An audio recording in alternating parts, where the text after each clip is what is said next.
Dạ, thì Đức Trang. Dạ chào.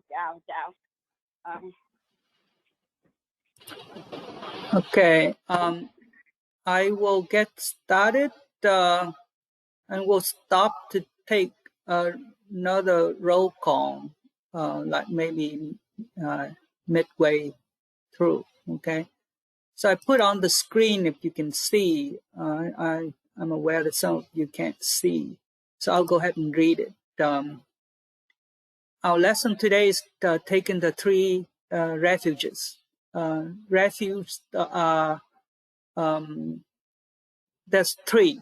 I vow to take refuge in the Buddha. I vow to take refuge in the Dharma, and I vow to take refuge in the Sangha. So this is why is this important? It's important because it's like the first thing that you do, the first step that you take as a Buddhist, and it's a step that traditionally that has been taken even in the time of the Buddha. So there were history of people coming to see the Buddha and say that I take refuge in you. In a way, is to tell Buddha that they respected him and they wanted to follow his teachings. So the history of taking refuges, especially taking refuge in the Buddha, goes all the way back 2,500 years, right? So as a Buddhist now, especially as a camper, the one thing that each family unit will have to help you go through is to take to perform the ceremony. It's called Quy Y. Quy Y is refuge. It's taking refuge. It's going. Quy Y is to return or to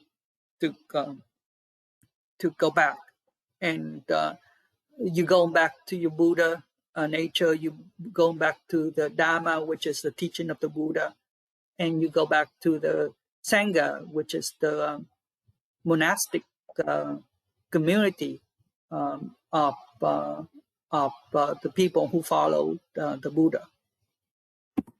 So once you taken the three refuges, you would also take a vow of 5 precepts, and I think that most of you went through this yourself because you did the ham tu.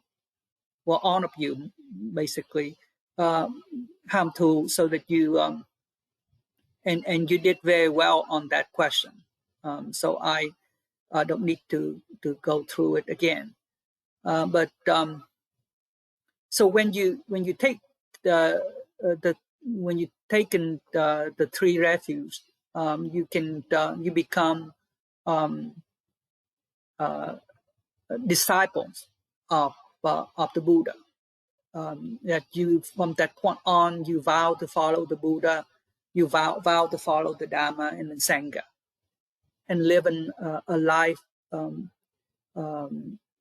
that the Buddha Buddha taught,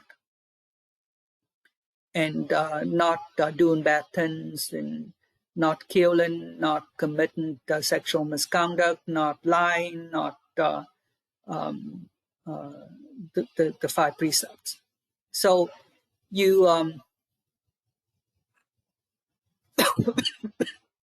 so look, the first thing is taking refuge in the Buddha. And when you taking refuge in the Buddha, you taking what does it mean to you're not just taking refuge in the personhood of the Buddha. Like, it's not Buddha is taking refuge in the Buddha. It's not just taking refuge in him, but you also taken refuge in the enlightenment that he represented. And the Buddha has these characteristics that in the reading material, they talk about him being the worthy one, the perfectly enlightened by himself, that he's impeccable in conduct and understanding, that he's the serene one, he's the knower of worlds, he's an unexcelled being, he's a perfect trainer of man and woman, he's a teacher of gods and man, he's the awakened one, he's also the holy one. So that's the 10 characteristics of the Buddha. Interestingly,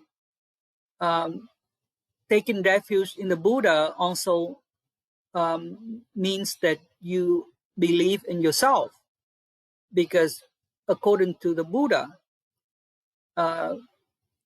we all have that possibility of becoming Buddha.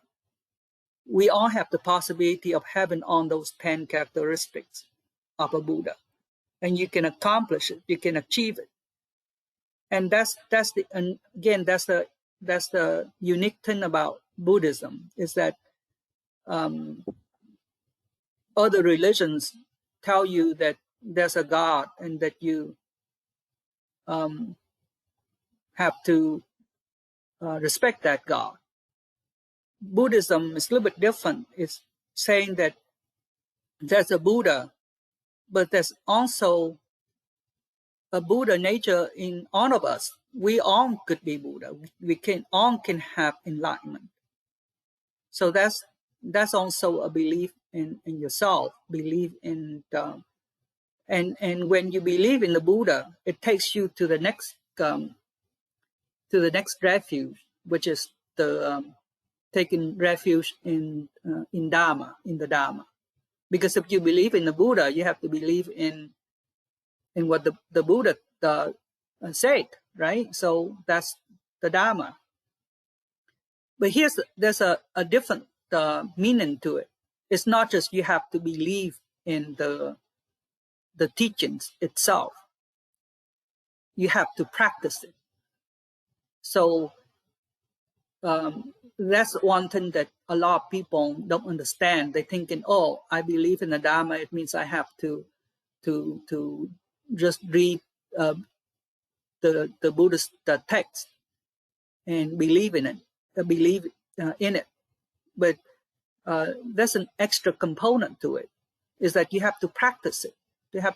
Being a Buddhist means is a lifelong of practice of becoming. So you have to recognize that and be able to follow that. And in the text, it elaborated on that a little bit. That you have to follow his teachings in recognizing the importance of the here and now, and not being distracted by what happened in the past or what's going to happen in the future. It prevented you from being happy because you're always thinking, oh, what I've done was so bad, and the past become your presence, and it influences how you feel right now, right at this moment. And then sometimes you let the futures. Sorry, my phone thought that I'm talking to it, so I have to stop. And then sometimes you let the futures control your presence by worry about what might happen. And again, that's not the Buddha's teaching. He's teaching that you have to be concerned about the here and now. And that the time for cause and effect will not be wasted on you. Cause and effect is what you created. If you want to believe in what's going to happen, then you do what you need to do today so that you can have that effect that you wanted. So if you want to make an A in your test, you have to study it.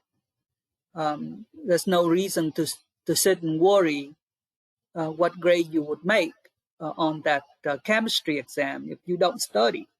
So Buddhist teachings is very much cause and effect, but the cause and effect is what you can also control. And then there's also there's a call from inside of everyone for the truth. And then in order for you to experience that truth, you have to spend time to listen to it. If you run around looking for the truth, sometimes it's right in front of you. And only when you exercise diligence, mindfulness, and then you can also know the value of the truth. It talks of the right mindfulness and the right concentration. A lot of these references in this class is for another class in the future about the 8 noble path. And so here they talk about right mindfulness and right concentration, how the meditation stops the mind from the suffering and the sorrow. Meditation wakes up the mind to help the soul become more stable and ascended. It doesn't mean that meditation will get rid of the pain. Meditation can help put the pain in perspective. And what is pain? Pain is your body experience of some injury that happened to you. And I think that human beings sometimes they make that mistake and they equate the injury and the pain. You know, the pain is to make your body aware of the injury so that you can get away from the pain. For example, you put your hand in the fire, then you experience pain. So the pain cause you to recognize and allow you to withdraw your hand.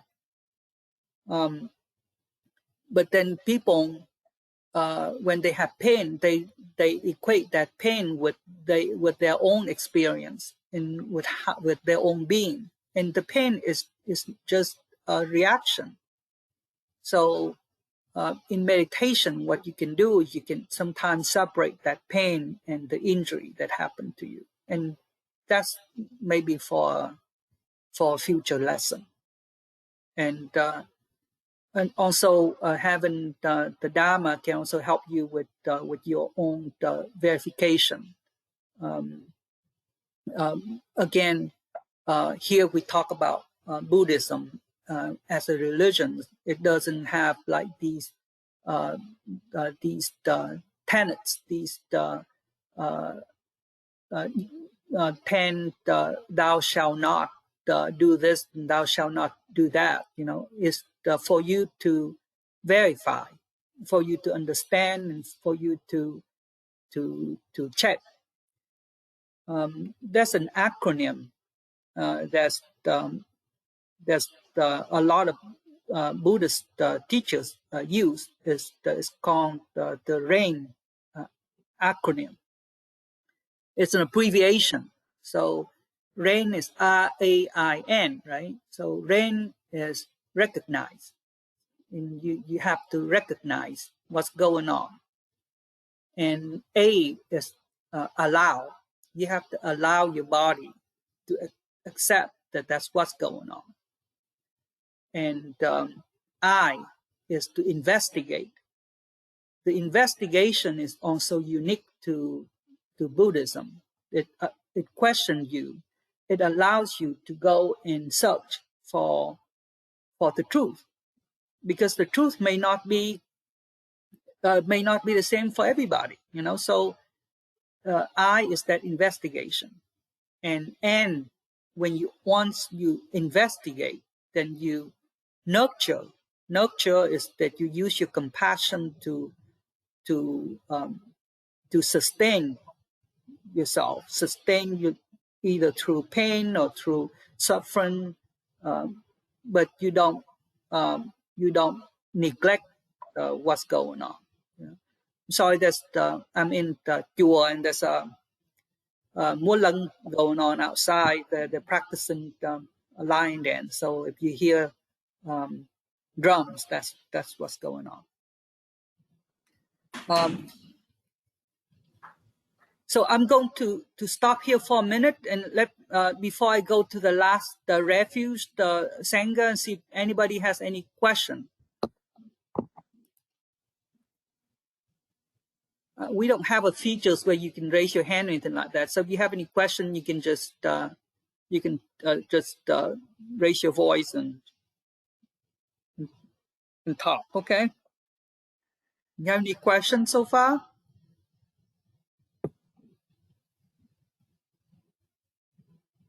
Okay, so let's go on to the last refuge. The refuge in you taking refuge in the Sangha. And taking refuge in Sangha means that you follow the practice of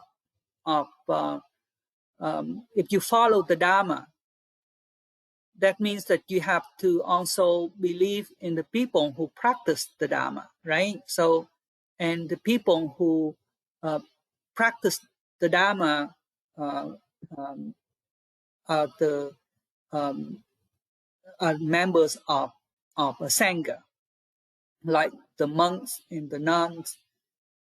But it's also, Sangha also has a little bit bigger meaning. Sangha doesn't mean monks and nuns. Sangha also means that people who believe in the Buddha and believe in the Dharma. So anyone who believe in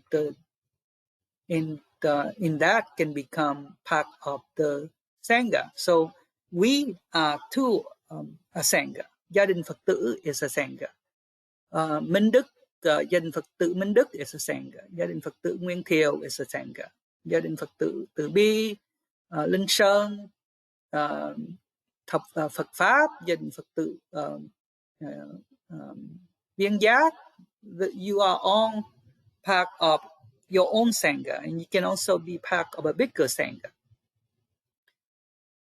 So in a Sangha, you learn and practice the Dharma of the Buddha, and it trains you to live a good life and a pure life. So Sangha has 4 morals of conduct according to the text. So I'll just touch on this very lightly since it's already in there. Thiện hành is to live right in action and in words and in thoughts. Trực hành is when you live with good action in words and thoughts. You live a moral life and you speak the truth and you practice compassion upon others. Ứng lý hành is when you have live a life of organization with good action, words, and thoughts. You become a role model upon others. And chân chánh hành is morals of the Dharma, to live by the Eightfold Noble Path. So these are the 4 meanings. Sorry, we have a lot of, it's very windy here. Sorry, so sometimes we have an. I'm sorry, can you hear me okay? I mean, Phúc, you may have to repeat because we had a disconnect. Okay. Yeah, we had a hard time listening to you because it was very windy and I think the internet we had lost the internet. Okay. Well, just these are things that. Can you hear me now? Hello? Yes. Okay. Yeah. The 4 morals. I'm sorry. The 4 morals of conduct as part of the Sangha are the thiện hành, trực hành, ứng lý hành, and chân chánh hành. And the definition you can find in the text. I don't need to go through it. So I want to show you a video, and let's see if this video can come across okay. And it may be difficult with the connection. So if there's a problem, then I can just walk you through it. Okay. So let's see if we can show this video.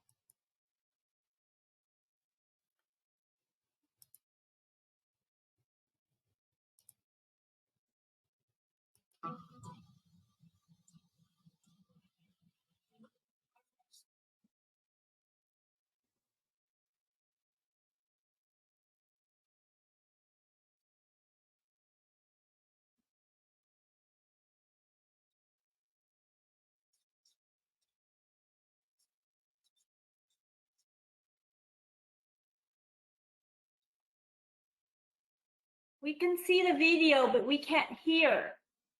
You can't hear the video? Okay, sorry. Okay. So let me let me walk you through what he said. So can you hear me? Yes, we can hear you. Okay. So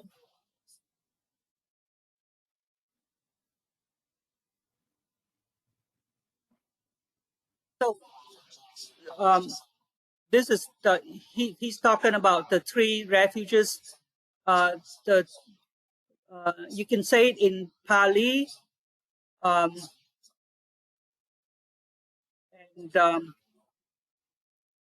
he's talk about this the early time in the past, as I was talking to you before, about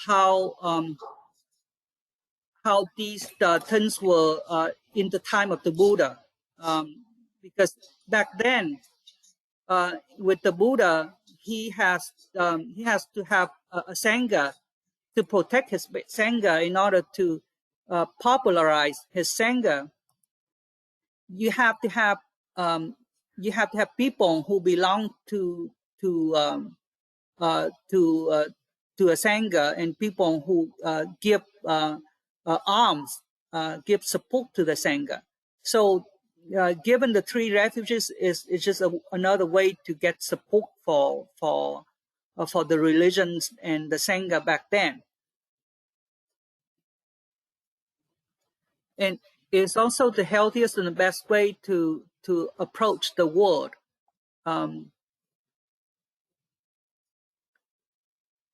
The Buddha was also trying to create a movement to support this new religions, because back then Buddha was in the middle of Buddhism was in the middle of India, where Hinduism was a lot more popular, and Hinduism was not the only religions.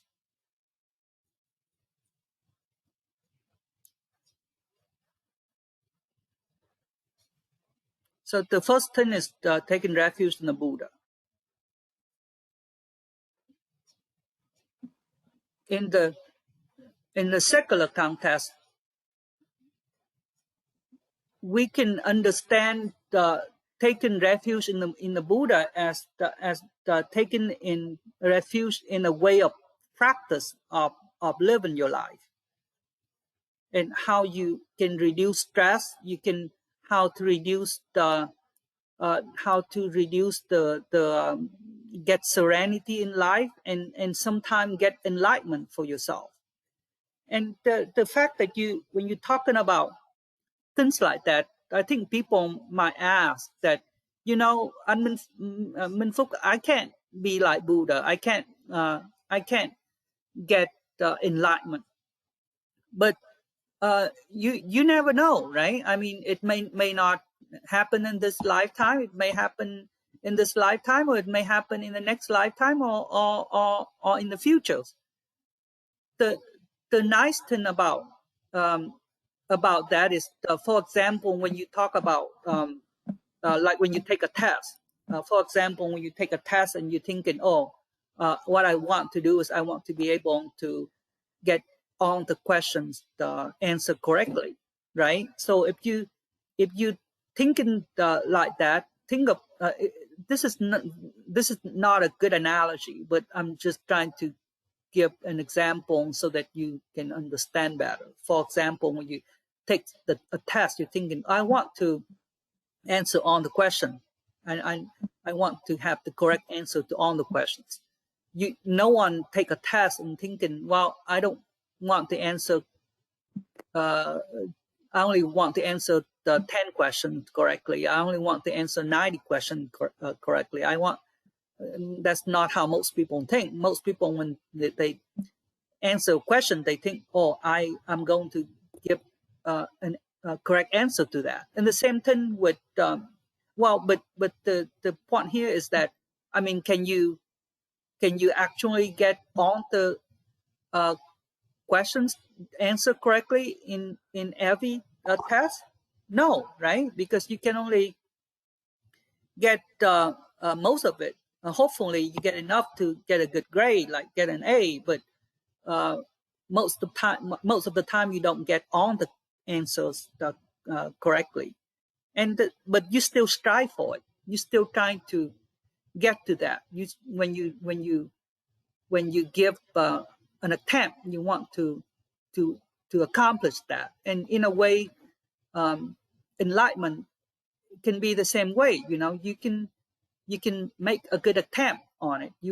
That's what you strive for, and you may not get there, but that's what that's a goal in life that you aim for. That's what you're trying to accomplish.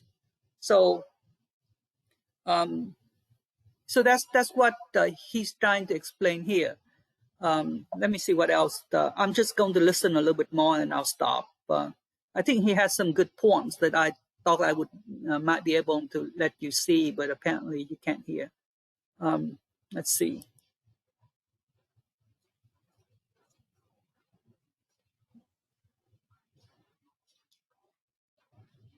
So there's time in your life that sometimes you get to this period when you have a good feeling that you've done good things, that you have some peace and serenity, and you're thinking, wow, that's it's pretty good. And that period may not last very long. It may last like a couple minutes. It may last like a couple hours, but it may not last very long. But with meditation and by taking refuge in the Buddha, we hope that you would be able to extend those periods, and you could have more peace and tranquility and more happiness in your life. So that's all it is. And let's see.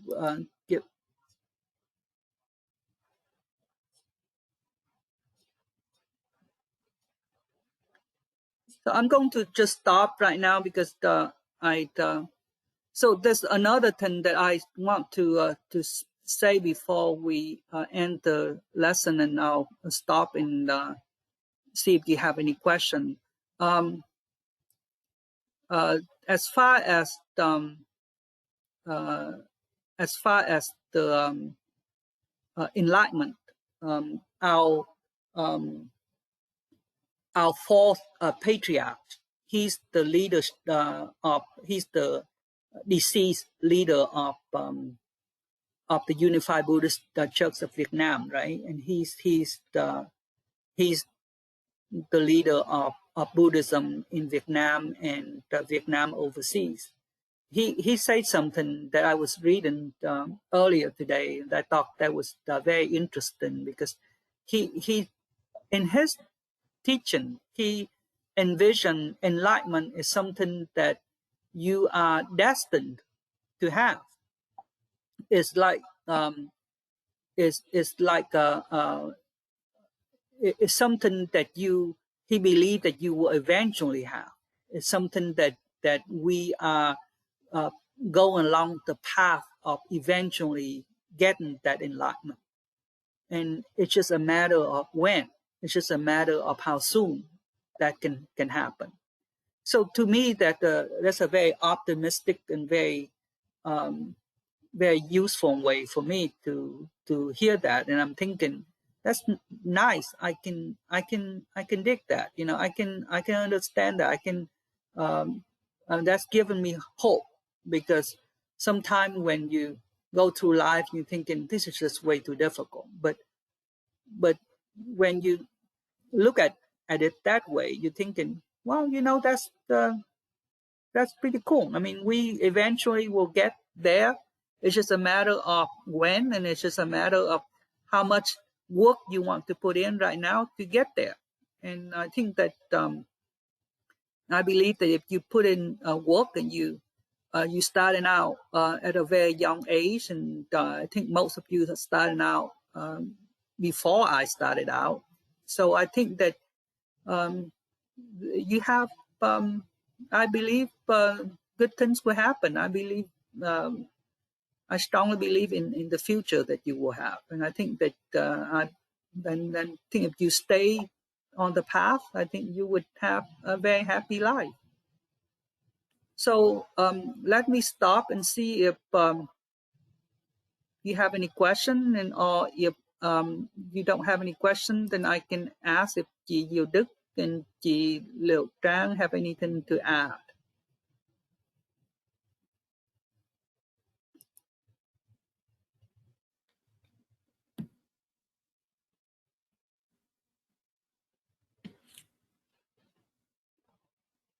Em xin kính mời chị Liễu Trang nói về Tam Bảo ạ. Ở gì đó Phật, đang lái xe nè. Okay, when you take refuge in Buddha, the first benefit when you grow up or this life, or when you are young people, and you can be keep away from the trouble. This means if you don't, the first, you don't, a lot of people, they follow their parents, they go to fishing or hunting or so like that. And when you take the root in the Buddha, you know the Buddha say no to kill, okay? So you know it yourself, and you say, that's first. You will see yourself will be free, so you don't have, you know, when someone kill an animal or something, you just, you know, stay away as much as you can. That's the number one problem. And is number two, like stealing. And if you don't stealing from people, then people won't steal from you. But when you grow up, it's been more, and you see, you apply the rules, the Buddha teaching, and we live in the, it's not like perfect, but at least we're comfortable, okay? And you don't lie. You know, lying sometimes is causing a lot of trouble in life. And number four, if you don't drink, uống rượu, if you don't drink, you learn from young to when you grow up. In the environment now, a lot of drinkers, so you stay away from alcoholic and all kind of problem with drugs and so. And you will save yourself a lot of trouble. Just basically learn from the Buddha, and it helps you in the person and help others. First of all, for your parents, and when you grow up, it's your family. So take refuge in the Buddha, Dharma, and Sangha, you will have a lot of benefits. in life. That is for me, my experience in my life. I follow the Buddha guide. Okay. Well, thank you for letting me to share part of my knowledge, and I wish you to practice and follow the Buddha path, and will be a role model in the future to help your younger sister, brother, and your friends. All right? Okay, thank you, Judith and Phúc. Thank you, Chi. Yeah. So, since you didn't have any question, I want to see if anybody want to share the. You guys you all did very well on the Ham Tu, and the first question on Ham Tu was to being grateful of the 3 jewels. Please list at least 5 practical and effective ways that you, as a Buddhist and a troop leader, can do to show your deep gratitude for the 3 jewels. That's also the 3 refuges. Same thing, okay? And number 2, a non-Buddhist approaches you and inquires about the meaning and the benefit of taking a refuge in the 3 jewels. How would you respond? You guys did very well on that. Anybody want to share their answers?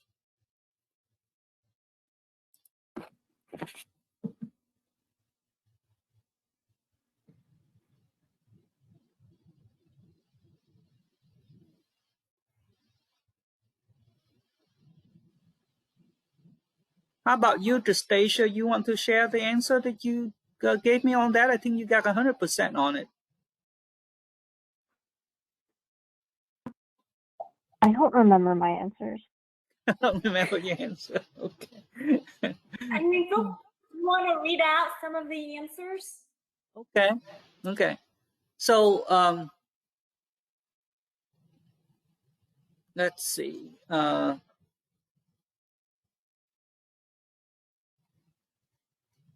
You guys don't mind, right? I mean, I'm just reading the one that make 100 on it. Then Tyson make 100 on it. The question is of 5 effective and practical ways that I, as a Buddhist, would follow to show deep gratitude to the 3 jewels. Refrain from killing animals or fishing. Prevent people and me from killing insects and instead let them free. Avoid anything dealing with drugs or alcohol. Be able to speak the truth and only the truth about everything. Help those who need it the most. And he also said that he would respond by telling them what the 3 jewels stand for. The Buddha is the teacher who teaches enlightenment and freeing ourselves from self-emptiness. The Dharma teaches us of Buddha's teachings in order to show the truth and help us achieve full enlightenment. And Sangha is the Buddhist community itself, follow the set mannerism and live a moral life. Taking refuge in the 3 jewels allow one to become closer to enlightenment and live a much more pure and truthful life. That's an excellent answer. And Tyler, I don't know if you hear the other Tyler. We have a couple on Tyler. 5 practical and effective ways I can appreciate the 3 jewels are to volunteer for service communities, refrain from stepping on insects, avoid intoxicants, avoid cheating on tasks, and promote being a vegetarian so I would not be harming animals. That's very good. And the second part of the question where you talk to a non-Buddhist and what it means to take the 3 refuges. The meaning of the 3 jewels are the Buddha is the teacher, Phật, Dharma is the Buddha's teaching, Pháp, and the Sangha is the Buddhist community, Tang. Benefit in taking the refuge in the 3 jewels will allow you to become closer to enlightenment in the Buddha. Shayna also got 100. In fact, most of you guys got 100. Shayna, I think Shayna is from Denver, from Wintail, I think. 5 practical and effective ways to show gratitude for the 3 jewels. Be aware of our own action and how they may affect others. Show compassion to others. Embrace respect toward the leaders, monks, and others. Speak and work respectfully with everyone. Pray to the Buddha and his disciples every day. And the second part of the question, to explain the meaning and benefit of taking refuge in the 3 jewels, I would respond by emphasizing how the 3 jewels are meant to guide us in our practices following Buddhism. I would explain that Dharma allows us to connect personal experiences and guidances to our actions, and how Sangha allows the followers of Buddha and the monks to worship together and guide one another through Buddha's teachings. This interconnectivity allows us to embrace Buddhism and its teachings. You know, those are excellent answers. I was gonna pick on Tristacia, but I couldn't find her answer here, so she got off. Okay, so another thing that it just come to mind that since you guys are here, just want to remind yourself that when you go to camp, it's important. I don't know how much of an importance, depending on and how your family is able to accomplish it or not. But you need to have a Dharma name. In order to have a Dharma name, you have to be able to have this ceremony when you take the 3 refuges. And as part of that ceremony, you would vow to abide by the 5 precepts, and then you get a name like in a nameplate like I have on my uniform here. It has my name on top, my Buddhist name or Dharma's name, and then my real life name at the bottom. So that's something that you would have when you become when you take the vow. Okay, so that's unless you Đức have anything else to add. Yes, I may have something. Want to thank anh Minh Phúc and chị Liễu Trang. Anh Minh Phúc from Dallas and chị Liễu Trang from Colorado for helping us with this class. So the 3 jewels, taking the jewels and taking refuge in the Buddha, the Dharma, and the Sangha, like one of you have written. So taking refuge in the Buddha is taking refuge in a teacher, right? And then taking refuge in the Dharma is taking refuge in the teaching of the Buddha. And the 3rd refuge is the Sangha, which is the community. That's your brothers and sisters.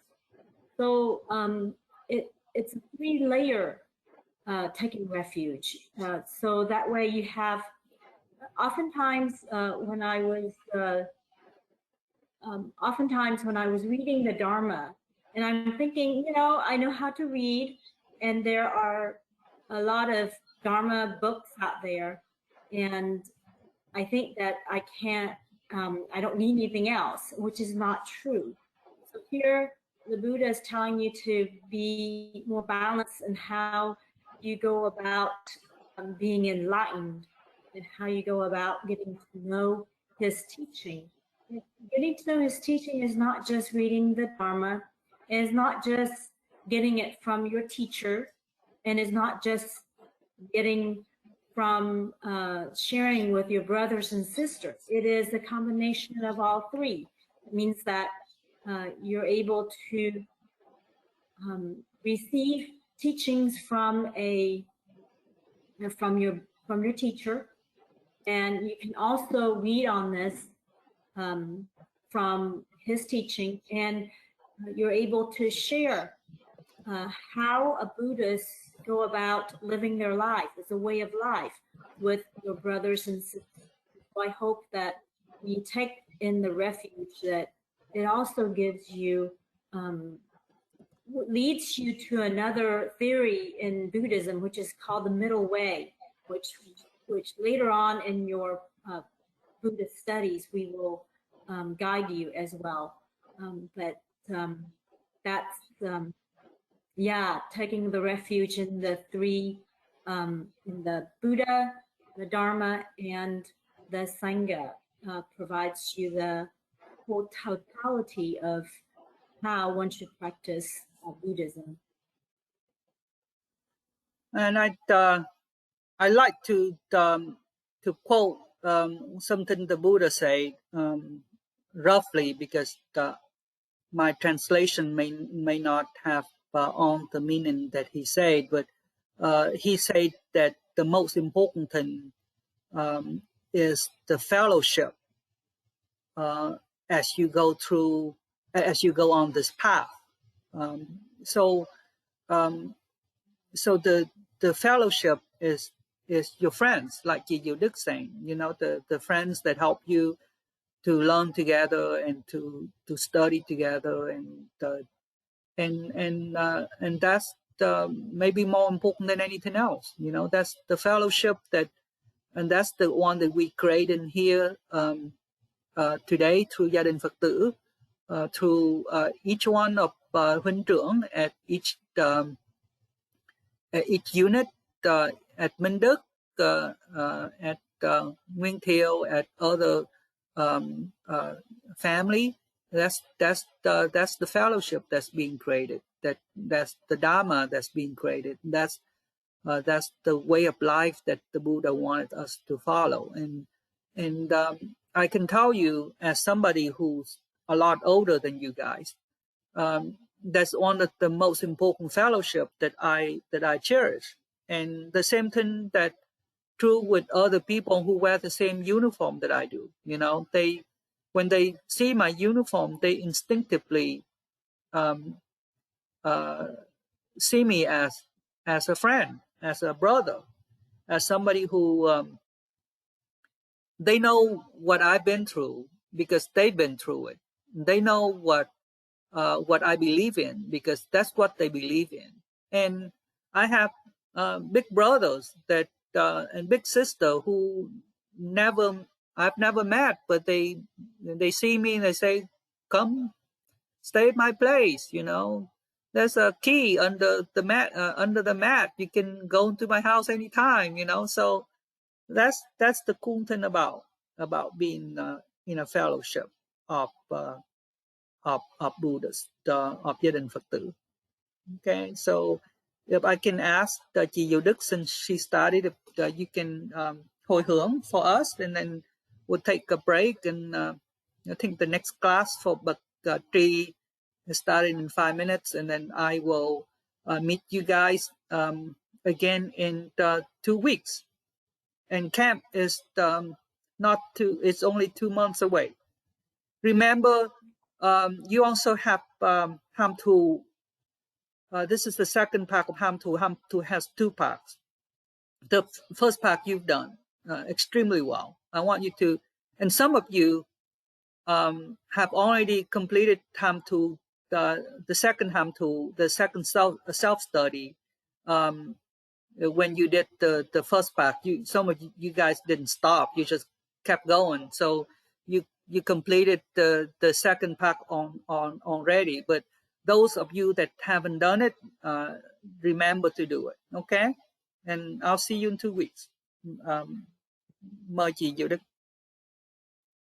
Nguyện đem công đức này hướng về khắp tất cả đệ tử và chúng sanh đều trọn thành Phật đạo.